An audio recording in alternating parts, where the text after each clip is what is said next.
All right, welcome. Thank you very much. It's the Super Bowl. For all you Detroit fans out there, who gives a shit? We're not in it this year, just like every other year. But here at the Fan Forum, we decided that we're going to be here for you for the first annual Super Bowl Sunday pregame kickoff. I am joined by my lovely co-host, Mr. Hermdo. Mr. Hey, what's up, Hermdo, man? how are we? What's going on, buddy? You know what, man? I'm not excited about this game, but I think Oh, after this game, I think we're going to get a cool off season. What about you? I think we'll. I think some interesting stuff's going to happen this offseason. I think Brad Holmes will be busy. I think we're going to make some big moves. I think we're going to change this Lions team around a little bit. I think we're going to be competitive again next year. I think our Super Bowl window is still open, and we're gonna take another big swing at it. I trust the Lions brass to take care of business. I'm feeling good. I'm feeling positive. I I really I really hope I'm not full of shit. I really hope I get proven right. But yeah, I guess we'll see. Well, what are you thinking about this game? What are your predictions? Tell me. Well, I think the Seahawks are going to take it. The Seahawks are favored by 4.5 points. You got two defensive-minded coaches, Mike McDonald for the Seahawks, Mike Vrabel for the Patriots. You got like a narrative. You got a rookie quarterback in Drake May, or Drake May has been around for not too long. But then you got Sam Darnold going through kind of a redemption story. The last couple of seasons, he lit the world on fire for the Vikings last season. They won 14 games, but he's leading the Seahawks into it. The thing with Sam Darnold, his efficiency drops under pressure, ranking 22nd EPA, drop back when pressured, making pass protection vital. But you got, offense on the ground. You got Kenneth Walker the third, former Michigan State standout. He's the engine of the offense. The Patriots' run defense is stout, but Walker only needs one missed tackle to change the game. As far as receivers go, you got Jackson Smith and Jigba. He's the volume target in the slot, while we got other guys on that team that can make stuff happen. The dark side defense, that's what they're calling it now. Back in Ooh, I like that. 2013, it was the Legion of Boom. Now you got the dark side, but you got Tariq Woolen and Devin Witherspoon.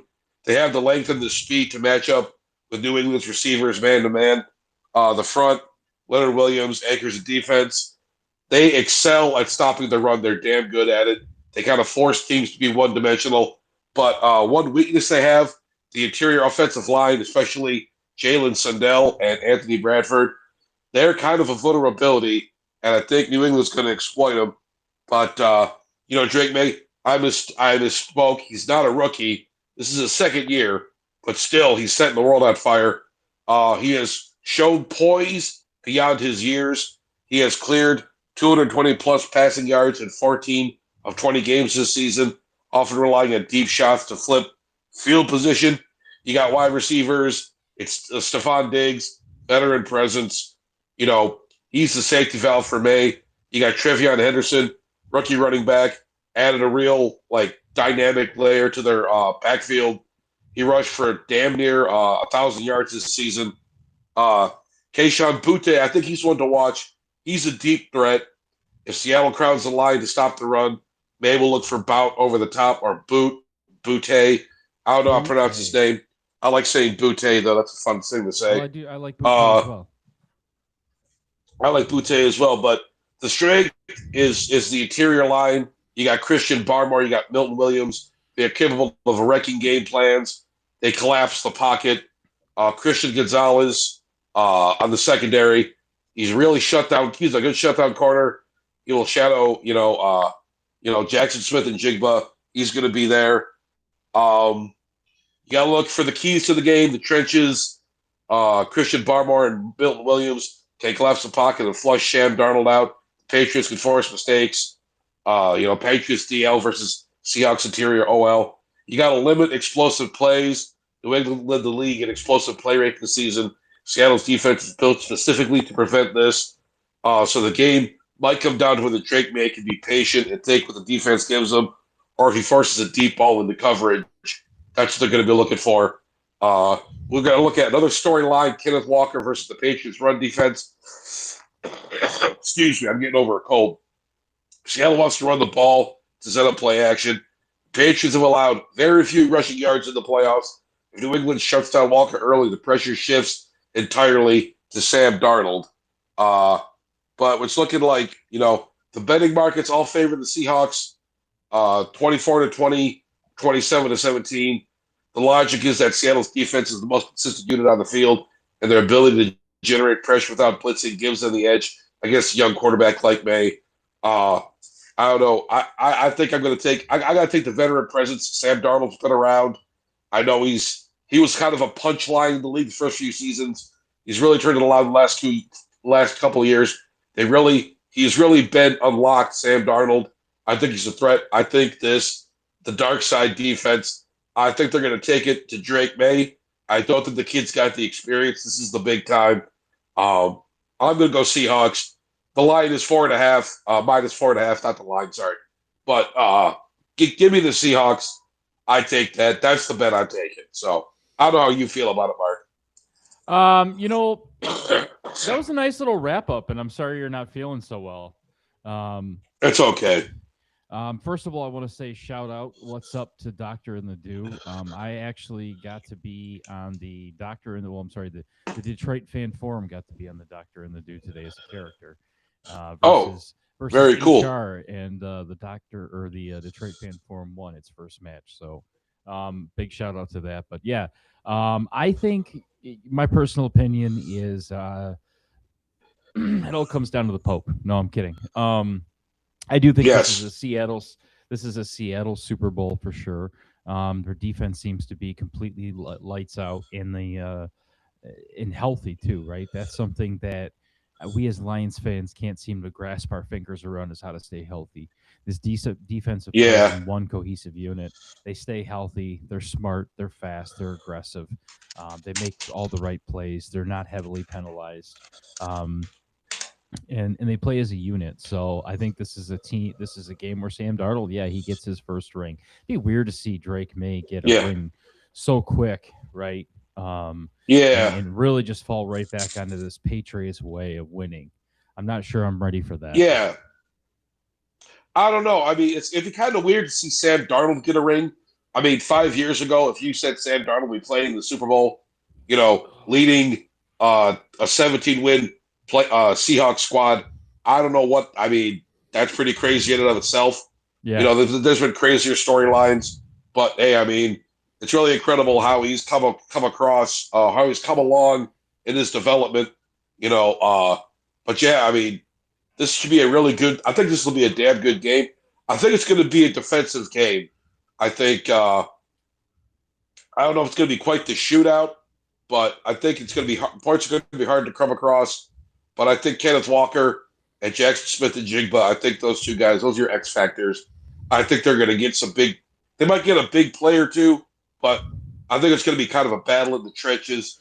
Hold that line of scrimmage. That's kind of that's how I feel about this game. I agree. I think you're going to. I think you're going to see that right now with the way those last two games ended up. Right. Yeah. We saw what it came down to. We saw that the high explosiveness in the offense of the Rams, it met its match. It's hit its wall. Right. And that the defense is ultimately going to be the one that's going to decide this. When it came down to the Denver game, unfortunately, the weather got involved, and it really came down to who could just survive that game. And you'd like to think if the weather didn't get involved and Bo Nix didn't get hurt, that would have gone a different way.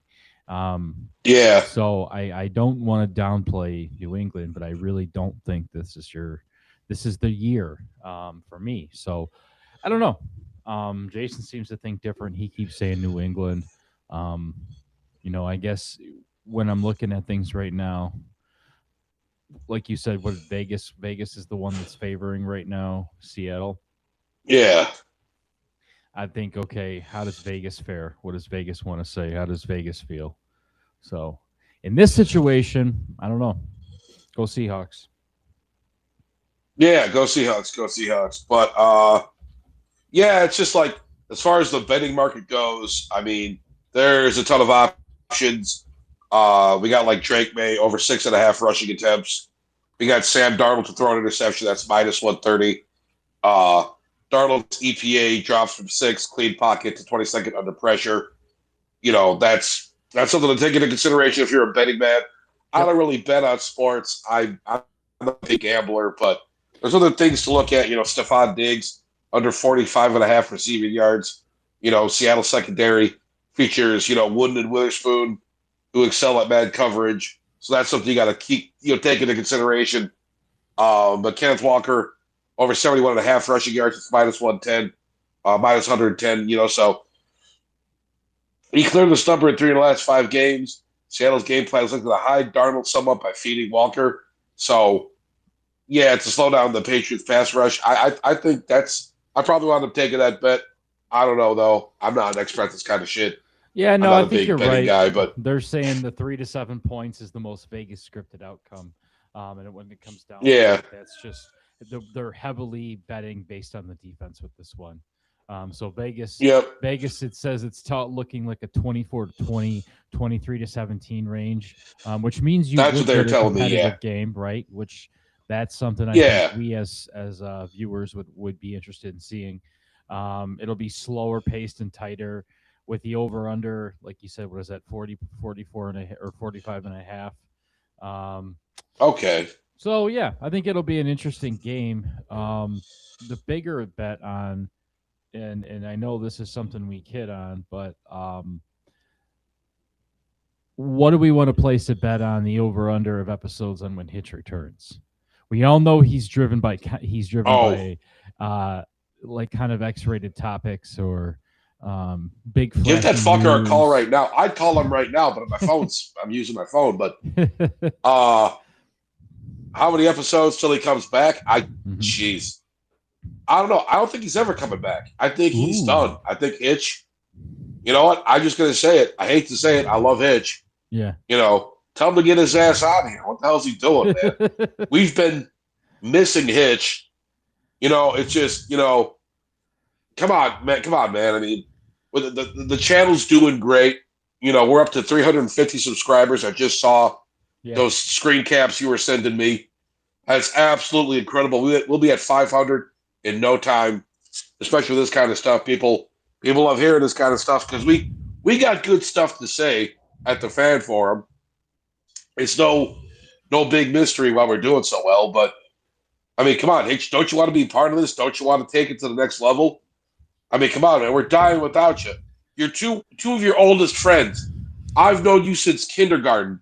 I've known you for 30 years, and you just rebuke me like this. You just ignore me when I'm trying to reconnect with you. And your buddy Mark, you've known him for like 25 years, The heartbreak. and you're just like, fuck it. You've known him for so long. You've known us for decades and decades, and you're just like, oh fuck it, I'm too good for this. I mean, come on, man, it's ridiculous. So get your ass Well, back here, Hitch. it definitely seems that way. I think I think he's going to get so excited pre-draft time, and he's going to claim to come on here. But I think at the end of the day, the reality is right. As the doctor and do say, Hitch isn't real. He's not. He's made up. I think it's just Yeah, something we all imagined and remember from our childhood, similar to what is that, the Mandela effect. I think he's just part of the Mandela yeah. effect. So um, Hitch never existed. Hitch Hitch is a never social existed. construct. He is. He's a social construct. Um, what are you sipping on over there? Oh, I just got some Two Hearted. Oh, lovely. I worked today. I put in a few hours at Did the you? old ball crushing factory, but Yeah. I'm just a tired man. I'm a working class slob. I'm a Well, working class douchebag, so we I do like coming out have. here, swilling some beer, making an ass out of myself. So Well, talking some Hermdo, we have football. Minnesota Hitch joining us. Minnesota Hitch Bitch 69. He said, "I'm right Okay. here making wax paper for Kroger companies. My parchment skills have been requested for their baked good services." So it seems like he's preoccupied right now. But no, I Yeah, really, yeah, really think this is a monumental episode right now because it's our first annual Super Bowl spectacular.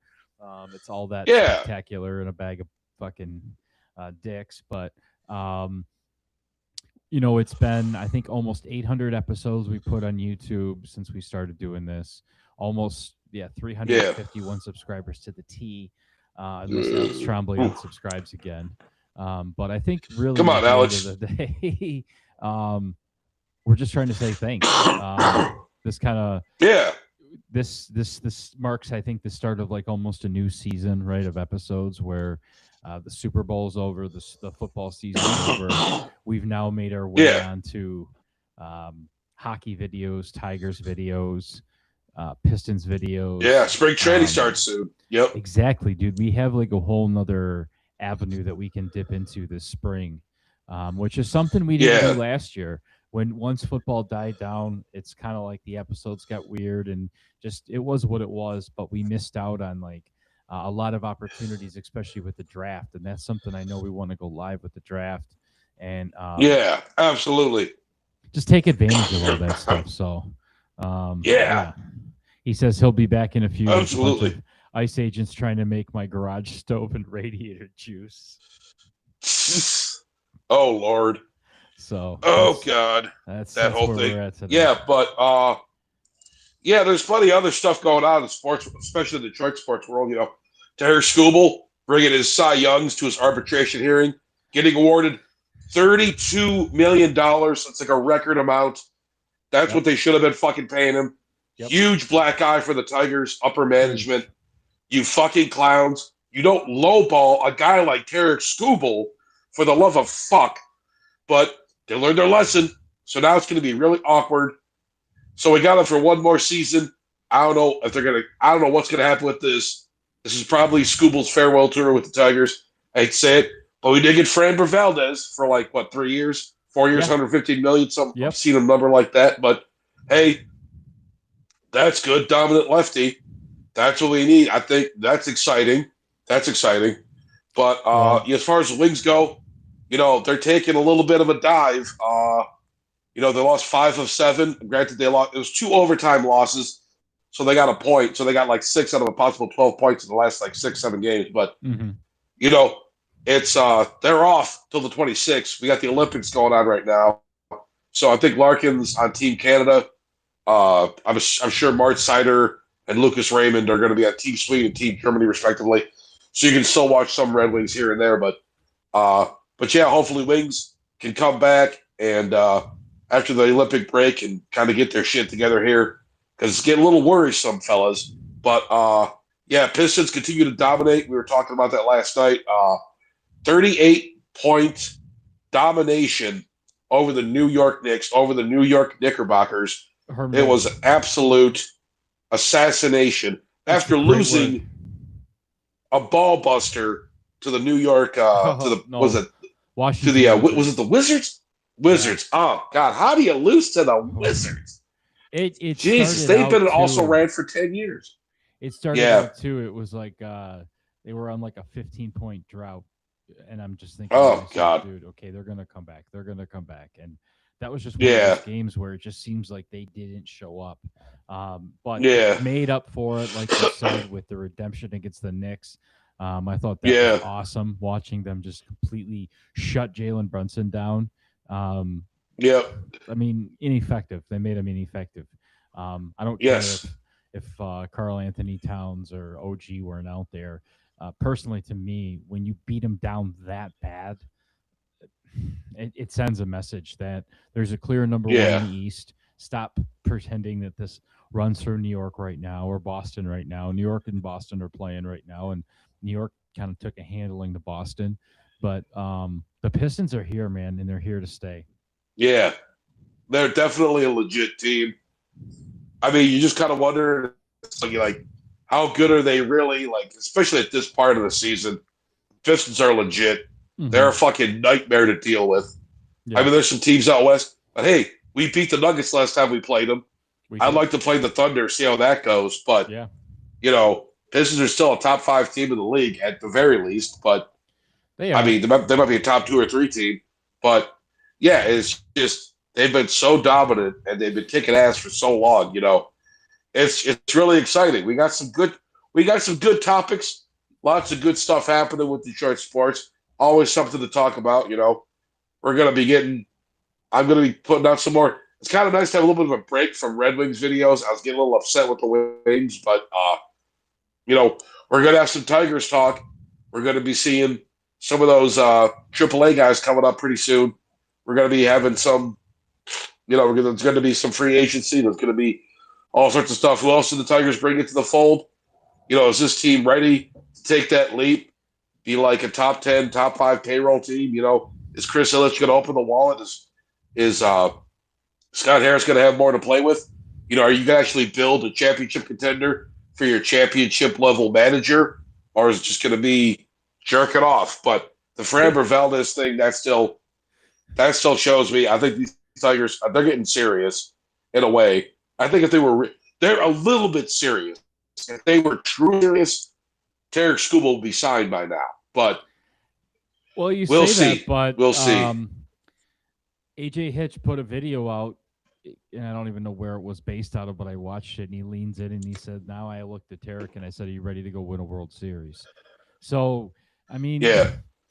I don't know. We keep saying, he's gone and he's going to be a Dodger, and maybe that's just our bitter ass Detroit heart. And We were hate that they get convinced of screwed that. over. I know we were. I Yeah. know. But it's like he gets his 32 You and I million. both. I think Yeah. everybody I talked to said, "Oh, he's gone," right? But now it looks like they're pretty fucking serious just with going out and getting the best free agent pitcher right out there on the market and spending that money, making that acquisition, saying that we're that serious. It doesn't seem like Yeah. it's what we were talking about, where he's just going to go out there and kind of burn this thing down and bank Yeah. on the youth and ride that youth movement out. It seems like he's pretty fucking serious. So this kind of adds a Yeah. twist into the plot. And yeah, people say that, but now I'm thinking to myself, okay, what if they do lock him up? What if, you get into the season and he gets this massive extension and contract and we're all just sitting there holding holding our bag of balls and dicks and just going, man, we kind of look like idiots now. Maybe We're going to look so stupid.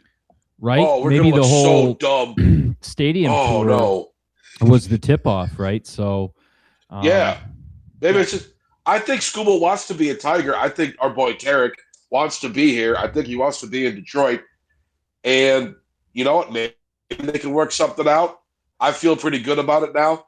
I mean, I don't know what kind of money. I mean, like, would he get like an 8-year, $300 million deal or some shit? But I don't know what kind of. I'm not sure what kind of deal he'd get. He's still a young guy, but if the Tigers, I really hope this is a sign.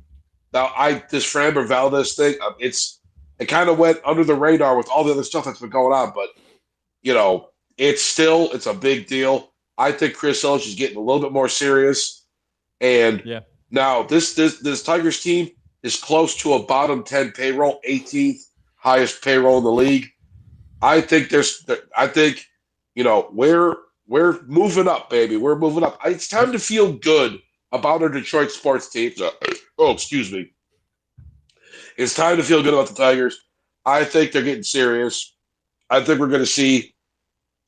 I don't want to make no guarantees, but I'd say I'm going to give it a 70-30 chance that Derek Skubal is re-signed to a big boy deal and he gets his money. I'm going to say, that maybe that's too positive. Maybe there's some other factors in play. I'm feeling better about the Derek Skubal deal. I think he's going to be a Tiger for a few more years. I'll just say that. Well, If I'm full of shit, if I look stupid, so be it. a current I say a lot of contract things. projection would look like 6 to 7 years from 180 million to 230 million, 28 million Yeah. to 33 million average, value.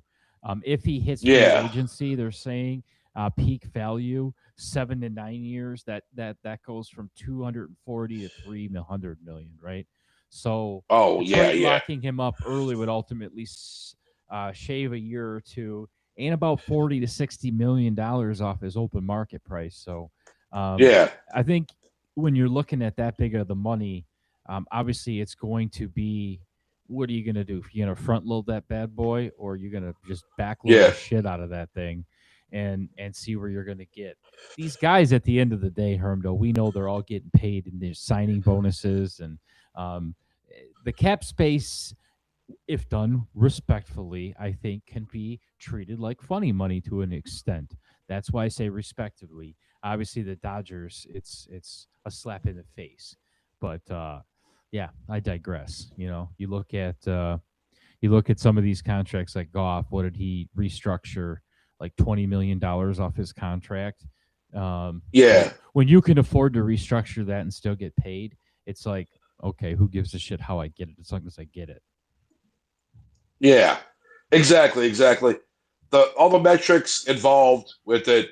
I'm not really an expert at this kind of shit, but you know, I figured it'd be somewhere, along that range. Like I said, like 8 million. 8 years, 9 years, approximately between 250 $3 million. But yeah, I'd say maybe backload it a little bit, see what he can do for you down the road. But it's just like he's so good right now. Back to back Cy Youngs. He's absolutely dynamite He right now. is. I don't know, man. He is. I'm not really an expert with this kind of contract shit, but uh, Hermdo, you know what? You I'd got me say give ready him for that this. deal. Do you mind if I grab a Yeah. beverage real quick? I'm not going to disappear. Just No, go walk ahead. I'll over just there and grab bullshit for some. a little while. All right. Go ahead. Don't freak Yeah, out. You're but Darth. but yeah, I feel Tarek Skubal. He's owed his money.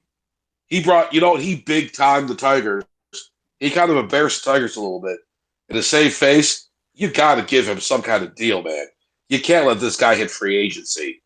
That's the deal. Like Mark was saying, you got to give him his money, 6, 7 years. You got to bring him in. He wants to be a Tiger. He's a dynamic, goddamn good pitcher now. Um, but yeah, pay Taylor Skubal. That's what I'm saying. That's what I'm saying. Pay the motherfucker. You want to. Come on. Well, Stop speaking of pussyfooting paying, around. motherfuckers, I know we're not big gamblers, but what are your takes on some of these Super Bowl prop bets? Kind of sounds silly, I'm but taking crazy how much money people spend on this shit. yeah. It is insane. You got Hunter Henry over 38.5 receiving yards. You got touchdown scorer props. Kenneth Walker anytime touchdown, minus 185. He's the undisputed goal line back. You got Drake May anytime touchdown, plus 500, given the over 6.5 rushing attempts logic.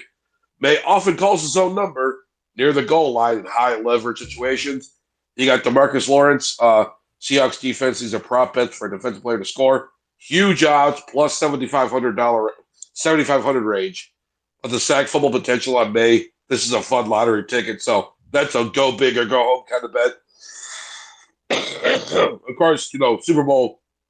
All this stuff is goofy. I really probably wouldn't put money on much of this stuff.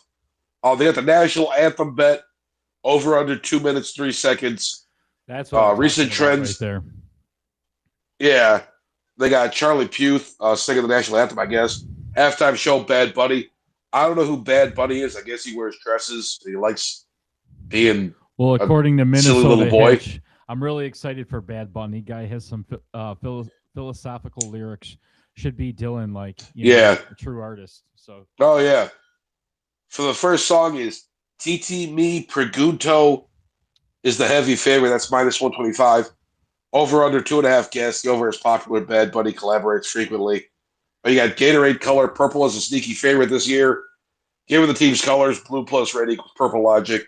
Though it rarely works out that clearly, orange and yellow line remain the statistical leaders historically. The coin toss, heads, minus 105, tails, minus 105. Historically, tails leads 31 to 28. So, yeah, it's all sorts of stuff. I'm looking this stuff up. It's absolutely fascinating kind of shit. So, I mean, you could bet on everything. You could probably bet on how many guys adjust their jocks at halftime. I don't fucking know. There's all sorts of goofy stuff out there. Just take it and run with it. You want to. That's oh Lord. yeah. Things are running wild on Super Bowl Sunday here. Um, Yeah. no, it's interesting. I've never actually taken any of these goofy ass bets, but I've always thought if that's where you're going to put your money on, I think that's where you put your money on with the Super Bowl is Yeah. the national anthem one. Now that's easily controllable. Obviously, whoever is doing the national anthem, they can be completely uh, corrupted. Who is singing the national anthem this year? Charlie Puth, I think. I don't know who that is. Well, I didn't know Charlie Puth. Was that some American heartthrob? That's what Google's telling me. Okay. Yeah. Whatever happened to I Kid Rock doing the I don't national know. anthem or Roseanne doing the national anthem? When did we get back to those days? They're too racist. They're too Oh, racist. damn, that sucks. I wish they could come back. Let's see, national anthem singer. Yeah, Charlie Puth. All right, who the hell is Charlie Puth? Oh, this guy just looks lovely. Musician who is known for hits like "We Don't Talk Anymore" and "Attention" will be singing the national anthem. He referred to the national anthem as the hardest song ever written. Um, I don't even want to read any more into this because it sounds like a waste of time. But yeah, this guy Yeah. looks like a complete turd. Um, you know what? It's funny His too. name sounds familiar. He's a singer, I guess. He I'm is. assuming that's what he is, but And everybody's in up in arms right over the I don't national know. anthem, or not the national anthem, but the halftime show, which I think is hilarious because do you Yeah. know how the halftime show started the way it is and why it started the way it is? Let me know. Enlighten me. Okay, so um, I don't know if you're familiar with the show In Living Color. It's a sketch comedy show, early Yeah, Jim 90s. Carrey, David Wayans. Yep, Wayans brothers. Absolutely hilarious. So it comes out on Fox. And when Yeah. it comes out on Fox, Fox is an unknown network, a joke of a network trying to compete with CBS and NBC and so forth, right? Um, they decide that during the Super Bowl, during halftime, they're going to have a special and they're going to run a whole special. They're going to do a in the Living Color show and they're going to entertain you with music and all this stuff. So the NFL at that time, their Super Bowl halftime show were marching bands. It wasn't anything big. It wasn't anything broadcasted. It was just something that when they went to halftime, they would put marching bands out there, and that was that. Well, they lost so much viewership that year from at that commercial break. People didn't even turn back. They stayed on Fox and kept watching In Living Colors broadcast of the Super Bowl. So they Yeah. decided next year they had to come back with something bigger and better. And they brought in Michael Jackson for the Super Bowl halftime show. And ever since then, the Super Bowl halftime show has been a big spectacular, but done on accident, really to gain their viewership back because the Wayans brothers single handedly snuck in and grabbed all their viewership at halftime. So if you're getting upset about this has only been going on since I think like 91 or 92. And it was Yeah. done Only just to 35 years. Don't worry. yeah, it was done just to spite, a couple of guys who had a really good idea. And yeah, I don't know. So thought I'd share that. Yeah. That's interesting. I don't know much about Bad Bunny. I know a lot of conservative people are mad because he's like more creative with his expression, I guess. He wears dresses and shit, and he speaks Spanish. And, a lot of MAGA people are upset about that. I couldn't give any less of a shit. I don't even watch the halftime show, so it's whatever. But we got to have something else to be pissed off about in this country, I guess. So Yeah, that's that's true. one of those things, I That's guess. true. But it's whatever. I mean, you could bet on what song he sings. The songs, I don't know. I do not know this guy, so enjoy him. I think Gen Z likes him. So I'm a millennial. I'm old. I'm 40. Excuse me, but I'm out of touch. Excuse me, but I gotta. But I just don't pay any attention to me. I'm an old man. Enjoy. If you like Bad Bunny, God bless you. If you hate Bad Bunny, Too bad, baby. But yeah, that's just the way. That's just the way it is right now. So you got you Devo, got man. you got a guy in a dress singing in Spanish at the Super Bowl, and I guess we're just gonna have to sit back and take it, America. So Well, like I I said, don't know, man. it's funny what gets people riled up, or what Yeah, the mainstream media wants you to get riled up about, because I don't ever remember anyone caring about the halftime show that much. I've been to plenty of um, Super Bowl parties throughout my life. Obviously, when you're in your 20s, the parties are a little wilder and everyone's like actually partying. yeah, Now it's just hanging upstairs with the family, watching it on the TV with some snacks. But um, to me, I just don't ever think. I think that we're easily distracted, and this is an example of how. All of a sudden now you've got people who could care less about the football game, let alone the halftime show. Now that's a point of contention. So I guess like Plexico yeah. Burris said, listen, I got whores and cocaine. So um, yeah, but He's got it apparently all figured out. yeah, he claims you never picked him up. So what? You guys must have had some deal that you were supposed to do. Oh, for God's sake! I'm gonna give him my personal cell phone, and he's gonna call me, and Mm-hmm. we're gonna hang out in real life. We're gonna go down to a Ferndale bar, pick up a couple of art hose, and we're gonna have some fun with those bitches. I tell you what, that's come down to Ferndale, baby. We'll have some fun. Oh, Jesus Christ. well, I'm gonna tell you right now. Yeah, like Minnesota Hitch bitch said, can't we all just get along and have world peace? No, we cannot. That's unfortunately not an I option. want that too. I want that too. That would collapse our global Oh economy. Lord. So it's not Yes, going it to happen. would. Yes, it would. Um, but on a real note, not that that wasn't real, and not that Herb Welch or Plexico Burris or Minnesota Hitch bitch aren't relevant, but um, I look at this and I look at an opportunity for um, Detroit sports to rebound with an actual championship team Yeah. this year. I really do think that our Pistons have an opportunity to do this because as I sit here and start to watch the Super Bowl, I think to myself, it's not that the Lions are far away from that. It's just that um, I'm not ready to think about that right now. Right? There's so much controversy out Yeah. there with Max Crosby being so disgruntled in Las Vegas and saying, I want to come to Detroit, and that's the other team I'd play for. And obviously, we know, Tom, if Max Crosby gets traded to Detroit, there's no question about how dominant in Super Bowl bound that team is. That is a straight Super Bowl team with him coming over. Yes. On what that does to our defense.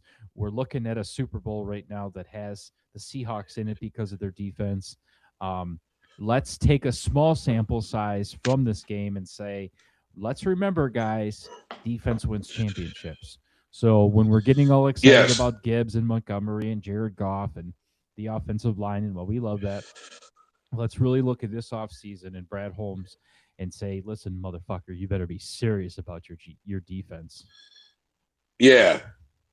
Yeah, I know. I just saw some fucking meme on Facebook. It's like, here's the four horsemen of not doing anything at the trade deadline. It's got Trajan Langdon and Steve Eiserman and Brad Holmes and Scott Harris and all this shit. Enough of that jerking off. Yeah. We're actually making some moves.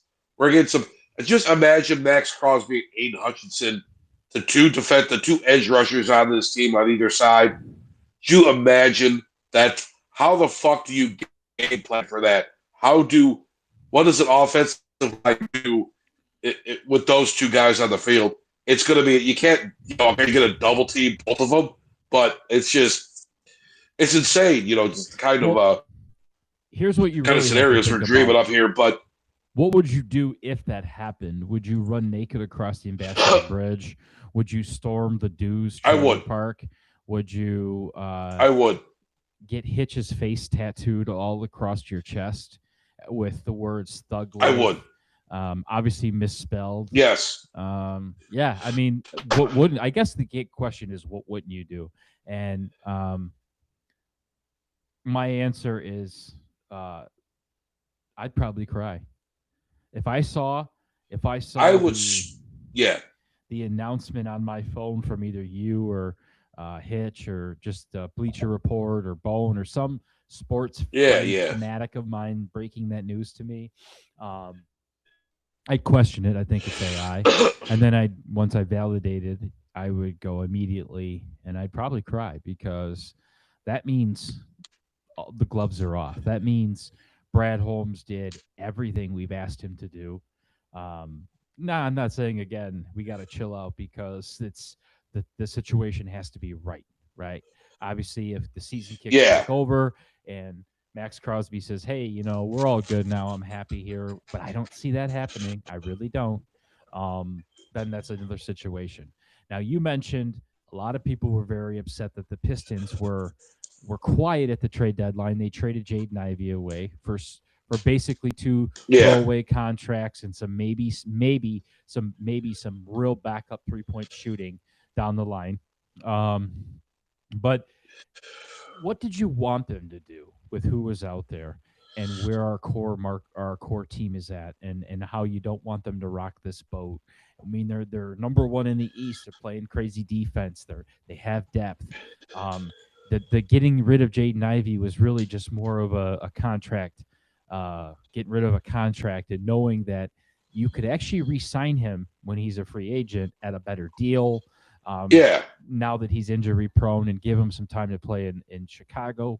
So did you really need Jaren Jackson? Nobody obviously got Giannis. Nobody got Ja Morant. And there was nobody out there that I said, like I said in the video, and I think you agreed with me, where you're going, ooh, he is that. He's just that player. We're missing him. If we yeah. get this guy, that just It's takes us, right? There is no yeah. Max There was nobody Crosby to out the there. Pistons. There isn't. Yeah, Um, there Trajan isn't. Langdon did No, a not this. really Not nice this job. offseason. Not this. Hmm. Yeah, not this trade deadline. I'm happy with Trajan Langdon staying pat. Get dumping.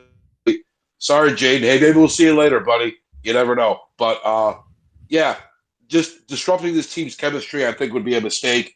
I think they're getting along really well right now. I didn't feel you had to make a move. I'm happy with the team as it stands. Jared Jackson Jr. would have been okay, whatever, but I'm happy with what as it stands right now. I know a lot of Detroit sports fans, they want the big names.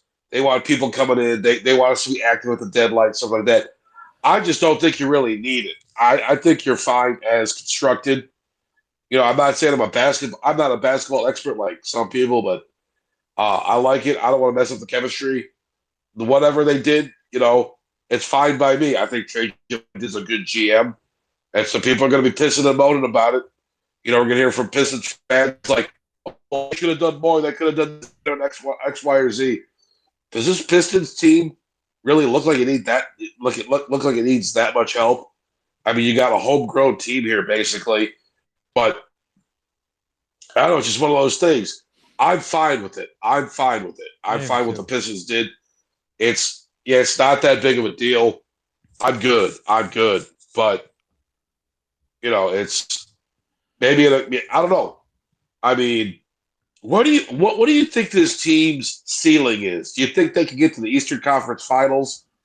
What do you think this team's ceiling is this year? I just want to ask. Honestly, I think they can win it. I do think they can win it all this year. The way they're playing Okay. against top 10 teams in the West, the way that their defense is playing, the way they're all vibing, and I still think they have plenty of room to grow. Um, I just think something's very magical about the way they're going right now. So, um, it, Eastern Conference Finals is an obvious for me, and anything less, I think I'd be upset about. But um, I don't know. My hopes are really high on this team, and I just like where they're playing. And again, it goes back to how they're playing and who they're playing. And you go out west and you play Denver and you play. And actually, this week will be a really good, or coming up the next couple of weeks will be a good test because they're going to be seeing San Antonio at home. They're going to be seeing OKC at home. So those are going to be Yep. some of your big eye test games for the Pistons. Yeah. Absolutely, absolutely. They have some challenging games coming up. Uh, I think this team. You know what? I'm going to go ahead. I'm going to take off where you. I'm going to pick up where you left off. I think this team is poised to do something special this year.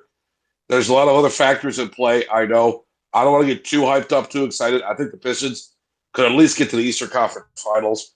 I don't see anybody in the East that is as dangerous. Boston and New York, fuck off. Fuck off. But I think this team is just that good. I've seen enough this season. I mean, seeing the way they've come across, seeing the way they've come along as a team. Excuse me. I've been burping so much. But I like the way this team's constructed. I think they can go all the way. I think Jamie Bickerstaff is the key to this. I think he's driving this team. I like the way they're put together. I can only say so. I mean, I've been saying about the Pistons. I think this team's legit. I think they're going to go far this postseason. I think it'll be an exciting postseason for Pistons fans. I'm feeling good. I'm feeling good. I'm feeling good. Well, if you're feeling good about the Pistons, you're feeling good about the Tigers, right? We're Yes. optimistic about the way this offseason is going to start with the NFL. Um, I think it's a good time to really take our emotions out on the Red Wings and put them on ice, because this Olympic break is going to be a real test to see how they start back up. You mentioned the streakiness. We've seen the 5 game win streaks, the 5 game lose streaks.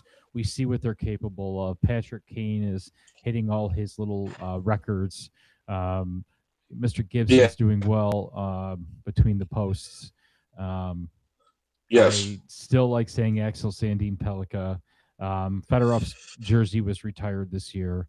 Um, there's been a lot of positive, fun moments, but how do you see them coming out of the gate after the Olympic break? Uh, After the Olympic, let me you know, I think it's going to be a little bit. It's going to be a bit of a challenge because we see it looks like Tampa Bay is running away with the Atlantic Division. It's going to be a challenge for the Red Wings to kind of catch up to them, kind of keep distance between them and the Canadians and the Buffalo Sabres and the Bruins, who are doing pretty well. But it's going to be one of those things, it's going forward, they're going to be challenged a lot. And, it's right now, they're entering the Olympic break. As a contender, they're sitting third or the top of the wild card. Playoff odds, 78 to 88%. That's looking at what Money Puck has to say. But you know what? They're past the rebuilding phase. This is the time. I'm going to say it. This is the time to graduate from bubble team to playoff team. So yeah. But you're going to see. Like I said before, Larkin's going to be at Team USA. Raymond's going to be at Sweden. Martin Center's going to be at Germany.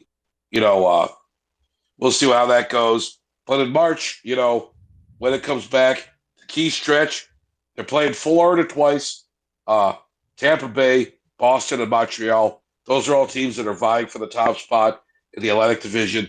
That's going to be, from March 6th to March 21st, that's going to be a tough stretch. That's going to be a bit of a gauntlet for the Red Wings. They are going to be tested. This is the make or break. Now we know Florida Panthers, they've kind of taken a big step back this season. They've lost a couple guys, but March 6th and March 10th, they're 4-point games. If they lose these regulation, they likely slide to a wild card spot. We're talking about the Red Wings who were leading the division for a little bit, sliding back into a wild card spot. These guys have to be. They absolutely have to come with the fire. The April sprint. The Flyer series. They play the Flyers 3 times between March 28th and April 9th. Philadelphia is a heavy physical team. Playing this team, it's in a short span. It's a physical toll. Red Wings, they got some guys on there. You got Ben Sherrod. He's a little bit of a physical presence. They're not really a super physical team.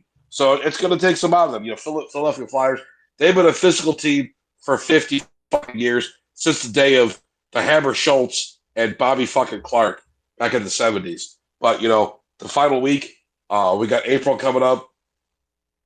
They're playing April 13th at Tampa Bay Lightning, April 15th, Florida Panthers. Ending the season on the road against the two best teams in the division, or two of the better teams. I mean, Florida Panthers, they still got some guys on their team. They still got some dangerous players. They got Matthew Tkachuk, Andrei Barkov. They're still dangerous. And you're ending the season playing those guys. They need those. They're going to need the final 2 points on the final day.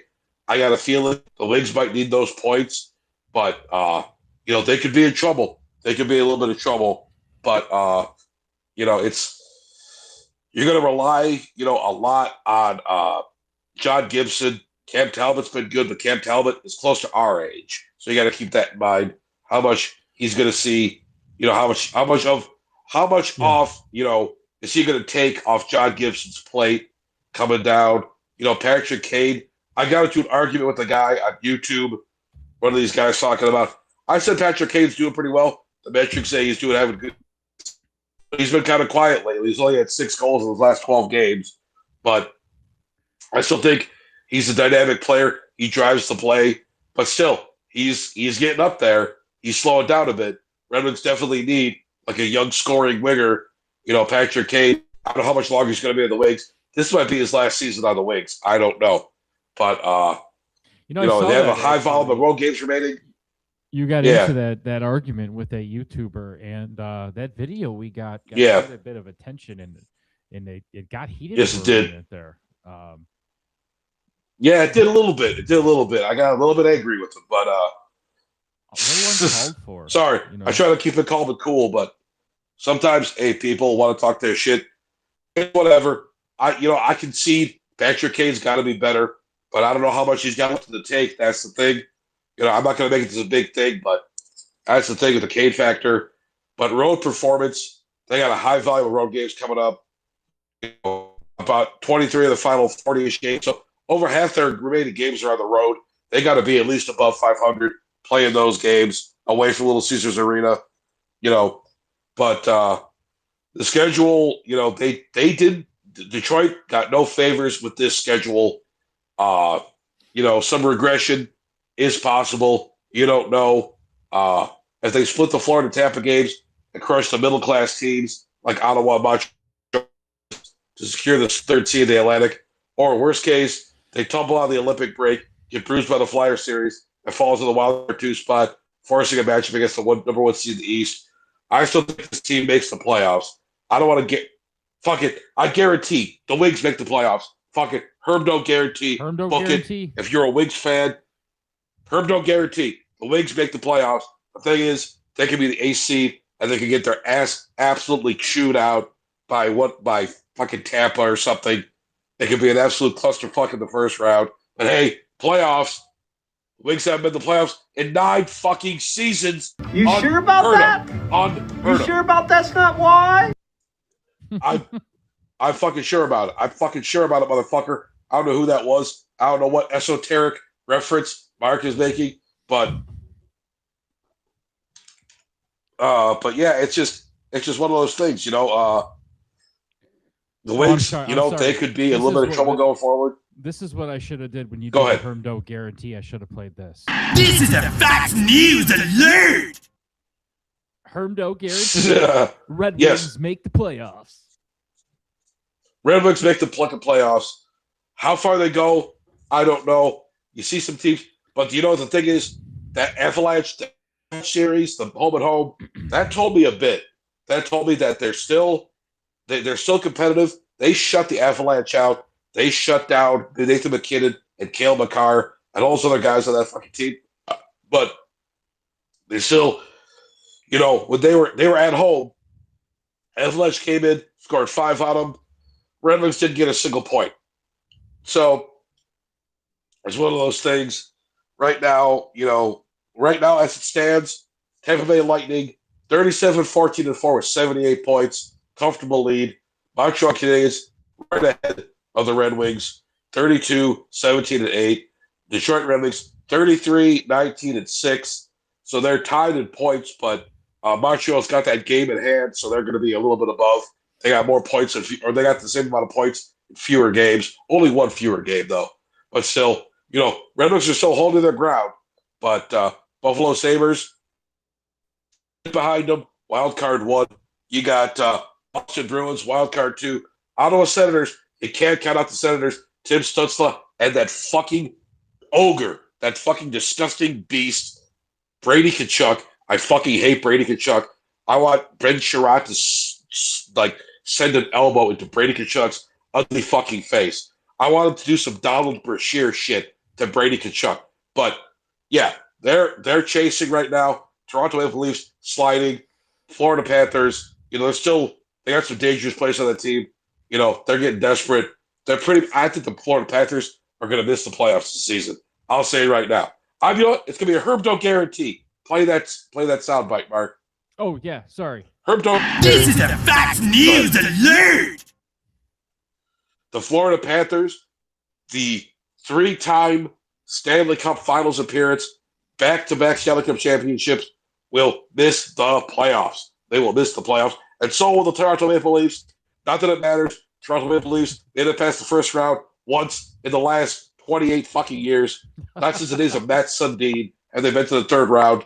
Fuck that team. Fuck that team. But yeah, it's Montreal has. I'll give credit. Montreal has been the story of the season. They've been losers' points. Merchants, but they get them a point. They got 8 overtime losses. It's okay. That still propels them. Doesn't matter. Points are points. Points are points, Mark. But points are points. Detroit's played one more game than Montreal, Buffalo, and Boston. Technically, if those teams win their games in hand, Detroit could slip to the wild card spot.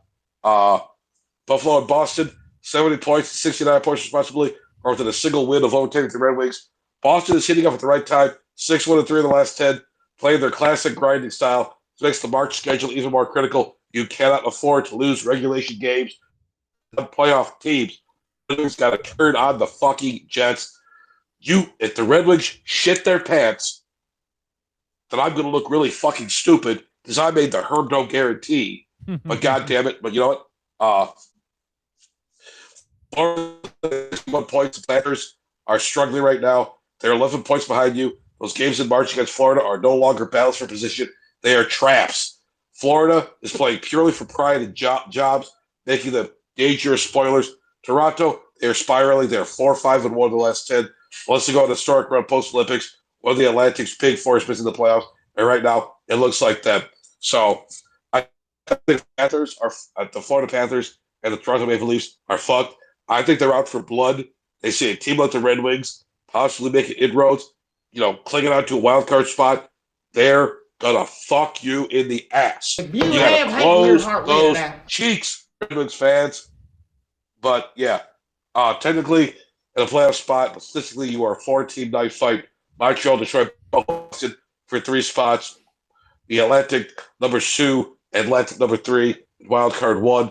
But yeah, it's going to be brutal. Red Wings fans, Red Wings, you need to bring your fucking A game. Todd McClellan, if you need to be Todd McYellen, you scream and shout at these fucking Red Wings. Dylan Larkin, you get your shit together. You play at a higher level. I know I know I said you're not the number 1. I know we need a true number 1 center. Detroit's needed a true number 1 center for 10 fucking years. God damn it, Dylan. You got to get your shit together. You got to be the team leader. You can't afford to disappear, buddy. This is critical. Red Wings need to show up. But still, no guarantee stands. Wings are making the playoffs. But, God damn it, a lot of things can go wrong. So, my reputation, I'm going to hear shit from Wings fans all the time. My Wings videos do well. I'm always getting the shoe on people. But, God damn it, don't make me look stupid, Red Wings. Don't make me look stupid. This could be the turnaround season. You don't want to be a bubble team for the next 5 fucking years. What the fuck is Steve Yzerman doing? And it does rest on Yzerman. Who are you bringing in? Luke Shed? More than that. Luke Shed is a good player. $2.75 million cap hit. Fits in nicely. You got a lot of cap space. You gotta bring some guys in, Stevie. You gotta bring some guys in. We can't be jerking off and fucking around this trade deadline. So, yeah, a lot of things happen. I'm still feeling good about the Wings. I think they can rise to the occasion, but it's going to be tough. And the Red Wings, this is a challenging schedule. And that's all I got. That's all I got. I'm totally exhausted now. I spent all my energy on that rant, but that's how I feel, Mark. That's how I feel. Oh, What do you have to say about it? I love your passion for hockey. I love the fact Yes. that you're right. The Red Wings videos are doing great. I think, like I said, this is an opportunity for either the Red Wings or the Pistons to make a run at a title. I still think the Pistons have a better shot to do with it. I think you're right. Red Wings make the playoffs. It's a Hermdo guarantee. I'll take that. Still not sure if they're a cup-ridden team. They think, in my opinion, as little as it's going to go. They've got maybe about a year or two more of moving some pieces around to really be a dominant force. Yeah. Young, exciting. The plan is in place. It's clear where it is. I'm excited. I'm excited. Yes. Hey, before we get onto this game, I wanted to ask you. I did not know who Josh and Jace were. Apparently, there's some British TikTokers who are known for traveling across the country. They were here in the United States of America, particularly Michigan, particularly St. Clair Shores, at a Jets Pizza. So I didn't know if you saw them. They were all over. They were at every arena. Lions, the Pistons, the Red Wings. It was pretty interesting. I saw it on Facebook. I'm not really a TikTok guy, so I haven't, I don't really use TikTok, but Josh and Jace, pretty popular guys. I saw it on Facebook. I saw they were getting like tens and tens of thousands of likes on there. But they went down to Ford Field. They welcomed them down to Ford Field. Jets Pizza. That's the fucking pizza. Fuck buddies. But you know what? You want truly good Detroit pizza? This is the Herb Doe recommendation. Jets is damn good pizza. Green Lantern is damn. I've delivered for Green Lantern for about 6 months. But, yes. But the best pizza in Metro Detroit, bar none. This is the Herb Doe recommendation official. Go down to Gratiot Avenue between 9 Mile and Stevens. You'll find a restaurant called Cloverleaf. Cloverleaf. Mm-hmm. Go to Cloverleaf. They got that fucking good Detroit-style pizza. Josh and Jace, next time you're in Detroit, hit me up. Talk to Plaxico Burris. And we'll go down to Cloverleaf Pizza. You'll see what Detroit pizza really is. That's the best pizza in Metro Detroit. Cloverleaf is out fucking standing. That's where you want to go. That's the Herb Doe recommendation. Herb Doe guarantee, best pizza. If you go to Cloverleaf, get a fucking pizza. I'm spitting all over the place. That's when you get a Herb Doe guarantee. Thank you for that. That's a Herb Doe guarantee pizza. You will love that goddamn pizza. You will come back to Detroit specifically for that pizza. Goddamn good pizza. Yeah, I was kind of bummed that they were at Jets. It was interesting that it was at the one in St. Clair Shores, too. The one on 13 Mile. I don't know, only been there for 10 years or 15 years. But it was cool. Yeah. They were here. They were up in the UP. It looked like they were kind of all over. But it was nice to see someone giving the state of Michigan love. And, I commented on one of their videos, and I said, listen, if you show the state of Michigan some love, you'll forever be loved back. So I think they felt that. Yes. It was really nice to see that anybody comes here, they get the whole experience, the real experience, not the bullshit that you see. That people like Hitch portray this state to be, which they give us a bad name. It's a whole angle that he tries to contrive up, that this is a war zone, right? This isn't the Muslims versus the Christians. This is just good pizza, good food. We're not trying to start another war, Hitch.